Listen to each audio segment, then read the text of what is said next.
আবারও বলছি, অনাবাসিক শিক্ষার্থীবৃন্দ, আপনারা ভোট প্রয়োগ করতে দ্রুত চলে আসুন। যারা আমার বিরুদ্ধে এই ধরনের অভিযোগ করেছে এবং যারাই আচ্ছা যে গঠনতন্ত্র না পড়ে এই সংবাদটা যারা ঢালাওভাবে প্রেসার করেছেন, আমি আপনাদের আহ্বান করব, এই জুলুমগুলা করা উচিত নয়।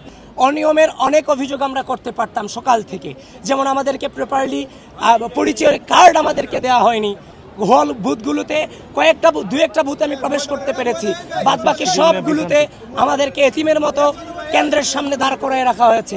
বর্তমান নতুন বাংলাদেশের রাজনৈতিক পরিপ্রেক্ষিতে যেটা অশনি সংকেত, আমি দ্রুত ভোট কেন্দ্রে প্রবেশ করেছি, ম্যাডামদের সাথে কথা বলেছি, তারাও বলেছে এটা কিভাবে হয়েছে তারা জানেন না। তো সব কিছু মিলিয়ে ঘটনার সত্যতা আছে, আপনারা প্রপার ইনভেস্টিগেশন আপনারা আপনাদের জায়গা থেকে করবেন। এবং অনাবাসিক শিক্ষার্থীদেরকে আহ্বান করছি, প্রিয় ঢাকা বিশ্ববিদ্যালয়ের শিক্ষার্থীবৃন্দ, বাংলাদেশের স্বাধীনতা, বাংলাদেশের সার্বভৌমত্ব, এই বিশ্ববিদ্যালয়ের শিক্ষার্থীদের মানবাধিকার এবং এই বিশ্ববিদ্যালয়ের শিক্ষার্থীদের মত প্রকাশের স্বাধীনতাকে যেন কেউ মত প্রকাশের স্বাধীনতাকে অক্ষুণ্ণ রাখতে আপনাদের স্বতঃস্ফূর্ত উপস্থিতি একান্তই কাম্য। প্রিয় অনাবাসিক শিক্ষার্থীবৃন্দ, যে অবস্থায় আছেন আপনারা ঢাকা বিশ্ববিদ্যালয়ের কেন্দ্রগুলোতে চলে আসেন, ভোটাধিকার প্রয়োগ করেন। এদেশের মানবাধিকার, বাক স্বাধীনতা এবং বাংলাদেশের স্বাধীনতা সার্বভৌমত্বের চেতনাকে অক্ষুণ্ণ রাখবার জন্য আপনাদের ভোটাধিকার প্রয়োগ একান্তই গুরুত্বপূর্ণ, একান্তই গুরুত্বপূর্ণ। আবারও বলছি, অনাবাসিক শিক্ষার্থীবৃন্দ, আপনারা ভোট প্রয়োগ করতে দ্রুত চলে আসুন। যারা আপনাদের নামে অভিযোগ করলো আপনাদের নামে, সেটার বিরুদ্ধে কি বলবেন? অভিযোগ করেছে? বাক্সের অভিযোগ যে আপনারা কেন্দ্রে নিয়ম শৃঙ্খলা ভোট কেন্দ্রে প্রবেশ আমি আপনাদের সামনে বলছি, এবং প্রশাসন আপনারা সাংবাদিকবৃন্দ, আপনাদেরকে আমি আহ্বান করছি, আপনারা গঠনতন্ত্র পড়ুন। গঠনতন্ত্রতে বলে দেয়া আছে পুলিং এজেন্ট এবং প্রার্থীরা ভোট কেন্দ্রে প্রবেশ করতে পারবে, এটা স্পষ্টভাবে লেখা আছে হচ্ছে যে আপনার গঠনতন্ত্রে। ইতিমধ্যেই কিন্তু এটা ফেসবুকে প্রচারও হয়েছে, সেই গঠনতন্ত্রের ছবি, 2025 সালের গঠনতন্ত্রের ছবি।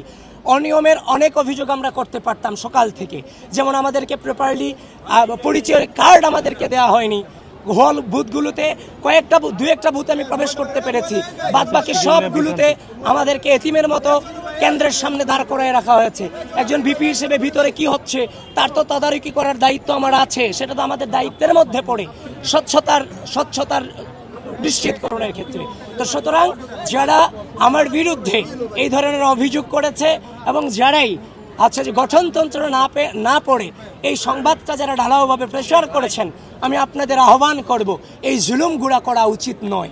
কারণ যখন আপনি এগুলো করে ফেলেন, এগুলোর ক্লারিফিকেশন দেওয়ার পর আগেই চরিত্র হনন করে ফেলা হয়। সুতরাং এখনো পর্যন্ত সজ্ঞানে এই নির্বাচনকে সর্বোচ্চ সহযোগিতা করে যাচ্ছি, কোনো প্রকার বাধা তো দূরের কথা, বিন্দু পরিমাণ হচ্ছে যে আপনার আচরণবিধি লঙ্ঘনের চেষ্টাটুকু আমরা করছি না। অভিযোগ করা হচ্ছে যে 21 হলে আপনাদের নামে যে ব্যালটগুলো রয়েছে সেখানে ক্রস চিহ্ন দেওয়া আছে, বিশেষ করে কাদের এবং বাকের বলেছে, এই বিষয়ে কি বলবেন? সেটা সম্পর্কে এখনো পর্যন্ত 21 হল দিকে যায়নি এবং সে খবরটা আমার কাছে আসেনি। ইতিমধ্যেই রোকেয়া হল সম্পর্কে যেটা দেখেছি সেটা সম্পর্কে মন্তব্য করছি।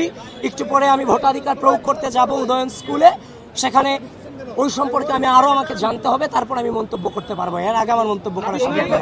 আমি আবারও বলছি, ঢাকা বিশ্ববিদ্যালয়ের অনাবাসিক শিক্ষার্থীবৃন্দ, আজকের এই দিন বাংলাদেশের দিন, বাংলাদেশের বিজয়ের দিন, বাংলাদেশপন্থীদের বিজয়ের দিন, বাংলাদেশের ভোটাধিকার, বাংলাদেশের স্বাধীনতা, ঢাকা বিশ্ববিদ্যালয়ের শিক্ষার্থীদের মত প্রকাশের স্বাধীনতা টিকিয়ে রাখার দিন।